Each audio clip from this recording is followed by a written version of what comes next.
Nilinaw ng Department of Social Welfare and Development o DSWD na hindi lahat ng kaso ng mga walang anuman ay aangkop sa 80,000 pesos na ayuda ng ahensya. Matapos na matagpuan ng babaeng nag-viral na umahon sa imburnal na kinilalang si Rose. Nilayo ng ahensya na mapagkalooban ito ng 80,000 pesos para matulungan at magkaroon ng sariling hanap buhay. Paliwanag ni DSWD Secretary Rex Gatchalian na hindi ito magiging applicable para sa lahat ng matatagpuan sa kalsada o sa drainage man. Iba-iba yung intervention sa iba't ibang mga kaso. May mga handling social worker tayo sa bawat kaso. Susuriin, uunawain, ano ba yung pangangailangan at ano yung angkop para sa kanya. Kumbaga sa sapatos, walang one size fits all. Nagkataon lang yung kay Rose, yun talaga ang evaluation ng social worker natin. Ayon sa kalihim, base sa assessment ng social worker na may hawak sa kaso ni Rose, kwalipikado ito na mabigyan ng ganong halaga na angkop sa kanyang kakayahan.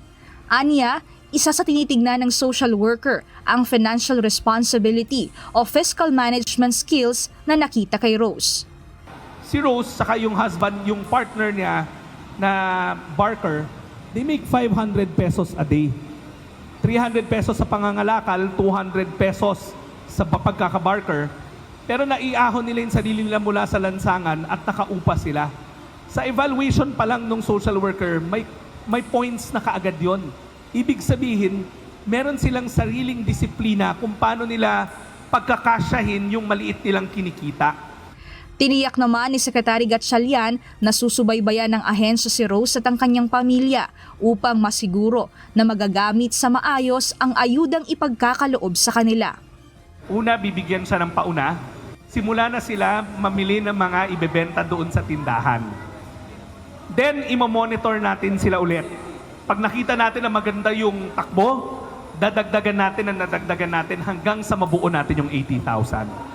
Samantala, plano naman ng ahensya na maikutan o mabisita ang mga potensyal na mga area na maaaring tirahan ng mga tinatawag na family in street situation. Sisiguraduhin namin na makipag-ugnayan kami sa mga local government units at yung team namin babalikan yung mga potensyal na drainage na maaaring pagtirahan. At hindi kami titigil. Layo ng ahensya na maibalik ang mga ito sa kani-kanilang mga komodidad at siguraduhin hindi na sila tumira sa mga imburnal.